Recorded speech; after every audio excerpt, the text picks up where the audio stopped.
Bonjour frères et sœurs et bien-aimés, par la grâce de Dieu comme d'habitude, ici le frère Dega. Je vous salue au nom de mon roi, mon Dieu, mon Seigneur, le Seigneur Jésus-Christ. Alléluia. Bien-aimés, je suis vraiment très content et très ravi au plus profond de mon cœur de vous avoir connecté encore très tôt ainsi depuis le matinée pour votre dose quotidienne de la bonne nouvelle. Gloire à Jésus-Christ. Alléluia. Bien aimé, ce matin, nous allons analyser un sujet vraiment très important. Cela concerne notre marche pour l'éternité. Donc, notre sujet ce matin, c'est la rivière de vie. La rivière de vie. Ce fut un temps en Israël, le dernier jour d'une grande fête, qui est la fête des tabernacles. Quand les gens rentraient, il y avait des mouvements un peu de gauche à droite. Donc, Jésus-Christ s'est mis au milieu de la route. Ça, c'est Jean 7, verset 37 à 38. Et il cria à haute voix, « Si quelqu'un a soif, qu'il vienne à moi et boive. Car celui qui croit en moi, comme les Écritures le disent, de son cœur coulera une rivière d'eau de vie. » Et les gens se sont un peu tournés, est-ce que c'est un prophète? De gauche à droite. Donc, toi qui m'écoutes présentement, peut-être tu sors d'une fête où tu comptais avoir un peu quelque chose. Peut-être tu sors d'une tradition, d'un funérail ou de je ne sais de quoi. Une fête où tu pensais pouvoir trouver de l'eau de vie par là-bas. Une fête où tu pensais trouver quelque chose pour satisfaire ta soif. Une tradition, une fête religieuse où tu n'as pas été satisfait. Comme Jésus qui s'est placé au milieu de la route en ce temps-là, il est placé devant toi présentement et il crie, « Si tu as soif, frères et sœurs, viens à lui et bois. » Tu n'as pas été satisfait d'où tu viens, à cette fête religieuse, à ces funérailles, à cette tradition dans ton village. Jésus-Christ est au milieu de cette route de ton retour et il crie, « Si tu n'as pas été satisfait, viens. » Frères et sœurs, c'est un appel très fort. Viens et bois, ainsi dit Jésus-Christ. Viens et bois, car si tu crois en moi seulement, comme les Écritures le disent, de ton cœur coulera d'une rivière d'eau de vie vivante. Donc tu comprends donc que quand de ton cœur coule une rivière d'eau de vie, ça engendre deux choses. La première chose, ça te donne de la force, parce que cette rivière vient de Jésus. Et la deuxième chose, ça te donne de la paix. Donc, quand la rivière d'eau de vie coule en toi, tu as de la force et tu as de la paix. Par exemple, dans le Psaume 29, verset 11, Psaume 29, verset 11, il est écrit que le Seigneur donne la force à ses gens. Le Seigneur donne la force à ceux qui le croient. Le Seigneur donne de la force à ses enfants. Et la fin de ce verset 11 du Psaume 29 dit, le Seigneur blesse ses gens avec de la paix. Donc, il te bénit avec de la paix. De cette fête religieuse, de cette tradition, de cette place-là dont tu viens, tu n'as pas trouvé de la force. Tu n'as pas trouvé de la paix. Sur ton chemin de retour, dans cette détresse, Jésus-Christ crie et il te dit, viens à moi et bois. Et la rivière d'eau va couler en ton cœur. Cette rivière d'eau va te donner de la force et de la paix, car cette rivière provient de Jésus-Christ en personne. Pour comprendre cela, tu peux aussi voir dans Néhémie chapitre 8, verset 10. Néhémie chapitre 8, verset 10, il dit, la joie du Seigneur, c'est ma force. Donc, cette rivière d'eau, quand elle coule à toi, ça te donne de la joie, bien-aimé. Ça te donne de la joie. Cette joie te rend fort. C'est la raison pour laquelle le Seigneur dit, viens à moi, car il veut que tu sois fort. Et dans Daniel chapitre 11, verset 32, il est écrit que ceux qui connaissent leur Dieu sont forts. Sur cette rivière d'eau, quand elle coule à ton cœur, ça te rend fort. Et la fin de ce Daniel chapitre 11, verset 32, dit, ils sont forts et ils font de grands exploits.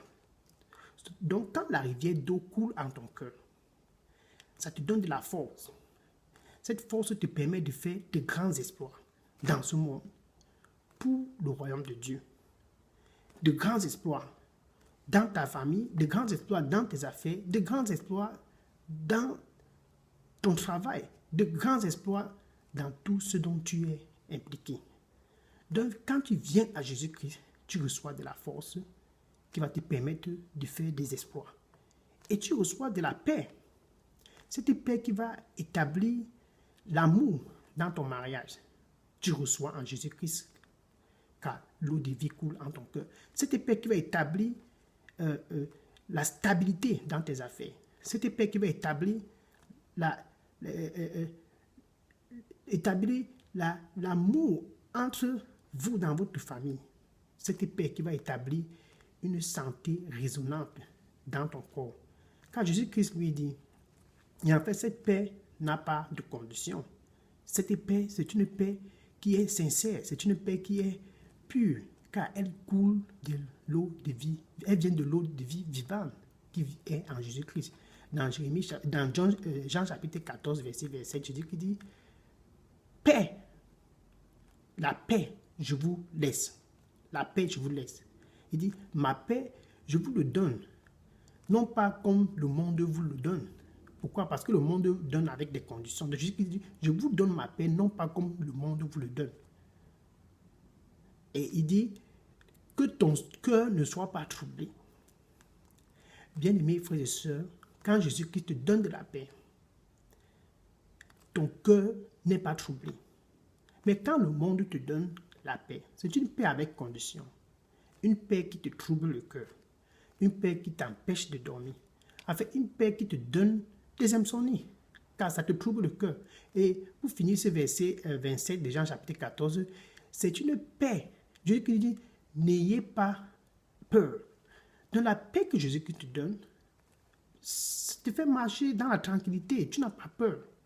Mais la paix du monde, tellement elle a des conditions que ça te fait peur. La paix que ce groupe-là, avec lesquels tu marches, cette paix n'est pas une paix sincère, car ils ont tellement attaché des conditions à cela. C'est la raison pour laquelle Jésus-Christ dit, viens. Il crie, viens et bois. Et que si tu crois en lui, de ton cœur jaillira une rivière d'eau de vie vivante. Une rivière d'eau de vie qui va te donner de la force. Une rivière d'eau de vie qui va te donner une paix sans condition, comme ceux du monde te donnent. Une rivière d'eau de vie qui va te donner une paix sans condition, comme tes traditions et tes coutumes te donnent. Car les conditions des traditions, c'est que tu dois toujours venir donner de la chèvre, tu dois toujours venir donner du sel, du riz, ou bien tu dois toujours venir verser de l'huile. Une paix qui te fait ne plus aller adorer les arbres de gauche à droite dans tous les carrefours. Une paix qui te fait ne plus toujours t'arrêter auprès des rivières pour les adorer. Une paix qui te fait ne plus toujours chercher des pierres que tu vas adorer. En fait, la paix que Jésus te donne n'a point de condition. Tu dois seulement croire en lui. C'est pour cela qu'il te donne cette paix. Une paix qui va t'empêcher d'aller chez les marabouts, chez les charlatans. Une paix qui doit t'empêcher de pouvoir consulter ces marabouts qui te trompent. Parce que quand tu vas chez ces marabouts, quand tu vas chez ces charlatans, quand tu vas effectuer ces coutumes-là, tu t'englobes, tu t'encercles de péché. Dans Lévitique chapitre 19, verset 31, par exemple, Lévitique chapitre 19, verset 31, il est écrit, le Seigneur dit, ne donne point attention à des marabouts et à ceux qui ont des esprits familiers. Ne les cherchez même pas, car ils te rendent impur. Ils te rendent, ils te prennent la vie, une vie pleine de péchés. Donc, pour être court, le Seigneur dit, bien-aimé qui m'écoute ce matin, ce groupe qui t'entraîne à aller chez les marabouts, ce groupe qui t'entraîne à consulter des gens qui ont des esprits familiers, ce groupe qui t'entraîne à toujours adorer les arbres, les pierres, les rivières, Dieu te parle ce matin en te disant ceci clairement. Ça t'entraîne à vivre dans le péché. D'après Lévitique chapitre 19, verset 31. Et Dieu haït le péché. Dieu haït le péché. Tout ce que tu fais dans ce groupe trouble ta paix. Parce que tu vas et tu reviens toujours. Tu vas, tu reviens toujours. Tu n'as pas de paix. Donc ton cœur est troublé. Ce que tu fais dans ce groupe ne te donne pas de la force. Ce qu'il te demande de faire ne te donne pas de la force. Donc, viens à Jésus-Christ pour recevoir cette rivière d'eau de vie. Car Jésus-Christ, c'est le seul chemin, c'est la vérité et c'est la vie. Il n'y a point autre route à Dieu que par Jésus lui-même. Donc, quand tu m'écoutes ce matin, bien-aimé, sache que seul Jésus-Christ est le chemin. Il est la vérité et il est la vie. Il n'y a point autre route pour aller au ciel que par Jésus-Christ. Il n'y a point autre route pour avoir de la force que par Jésus-Christ. Il n'y a point autre route pour avoir de la paix qui ne trouble pas que par Jésus-Christ. Seul Jésus-Christ peut te donner cette eau de vie. Certains sont venus à Jésus-Christ parce qu'ils en avaient besoin. Ils cherchaient une solution. Ils sont venus à Jésus-Christ. Cet exemple, par exemple, dans Luc chapitre 6, verset 19, il est écrit que les gens bousculaient, les foules bousculaient de gauche à droite pour venir à Jésus-Christ. Parce que la présence de Jésus-Christ dégageait de la puissance. Dégageait de la puissance et qu'il les guérissait. Pourquoi ça dégageait de la puissance? Car Jésus-Christ lui-même est la puissance. Dans le Psaume 62, verset 11. Psaume 62, verset 11. Dieu a parlé une fois. Moi, j'ai écouté 2 fois. Que toute puissance appartient à Dieu. Et nous savons que Jésus-Christ est Dieu, d'après Jean 10, verset 30. Mon Père et moi sont un. Sur la puissance dégagée. Quand les gens le touchaient, et il est écrit dans Luc 6, verset 19, que tout était guéri.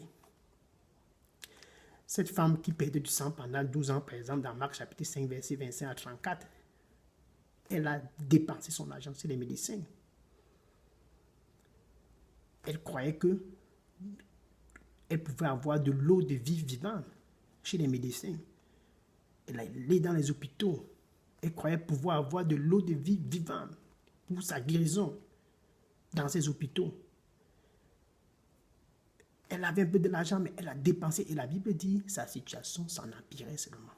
Jusqu'à ce qu'elle vienne et elle touche Jésus-Christ. Et il est écrit que quand elle a touché Jésus-Christ, instantanément, le sang qui coulait pendant 12 ans a séché.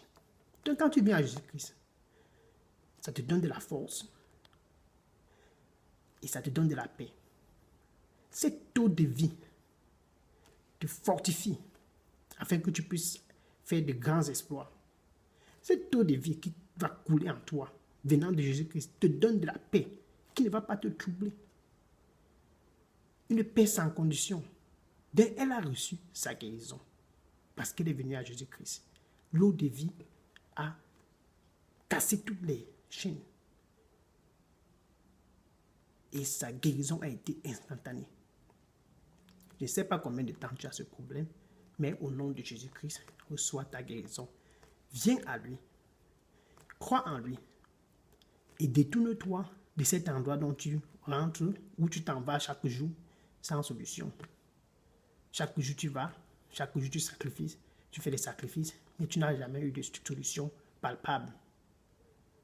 Et dans Jean chapitre 4, par exemple, verset 46 à 54, tu vois ce noble homme qu'il est venu à Jésus-Christ pour la guérison de son fils. Jésus-Christ lui a seulement dit, va dans ton chemin, ton fils est guéri. Il est rentré, il a constaté que son fils était guéri à la maison. Donc Jésus-Christ, de lui, il y a de la puissance. Donc Jésus-Christ t'appelle, te place au milieu de la route. Il crie. 2 Corinthiens chapitre 6, verset 17, te dit, sors au milieu de ces gens. Sors au milieu de ces gens en qui tu ne trouveras pas de l'eau de vie. Sors au milieu de ces gens qui t'entraînent à vivre dans le péché, qui est d'aller chez les marabouts, de croire à des religions, de croire à des coutumes. Sors au milieu de ces gens qui te font croire que c'est leur groupe qui peut te sauver, qui te fait croire que c'est leur groupe qui peut t'apporter de l'eau de vie. Sors au milieu d'eux et crois en moi. Car quand tu crois en moi, de ton cœur coulera une rivière d'eau de vie vivante qui va te donner de la force, qui va te donner de la paix, qui va te donner de la délivrance et qui va régénérer ton esprit afin que tu puisses être réconcilié avec Dieu pour l'éternité. Donc, sors au milieu d'eux et repens-toi. Marc 1, verset 15. Repens-toi, car aujourd'hui, frères et sœurs, le royaume des cieux est proche. Donc, en sortant, tu vas dire ceci après moi. Merci, Seigneur Jésus-Christ, pour la vérité, enfin. Car